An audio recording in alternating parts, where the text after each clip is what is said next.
Blackstone Publishing presents The Nightmare Years, 1930 to 1940, by William L. Shirer. This book is read by Grover Gardner. Dedication to Deirdre, Caitlin, Christina, and Alexander. May the world of these grandchildren have peace. The end and the beginning of beings are unknown. We see only the intervening formations. Then what cause is there for grief? Bhagavad Gita.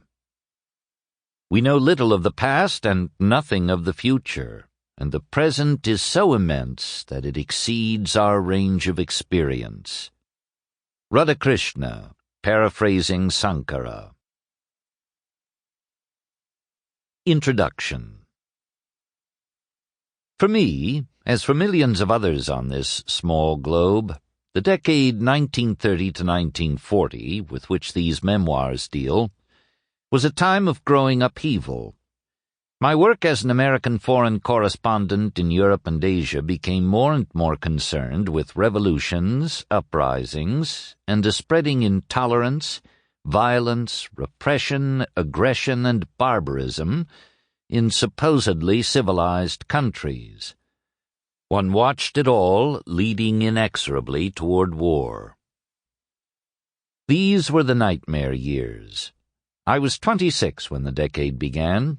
For the previous 5 years, ever since arriving in Paris fresh out of a small Iowa college, I had worked as a newspaperman in most of Europe's great capitals, sensing the crumbling of the old order, of the gradual breakdown of the structure of peace set up by the victorious Western democracies at Versailles in 1919 on the conclusion of the Great War.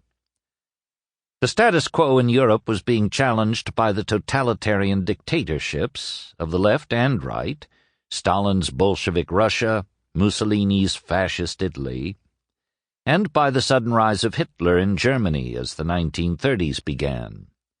It was also being undermined by the onset of the Depression, with its massive unemployment, failing banks and businesses, falling currencies, and spreading hunger.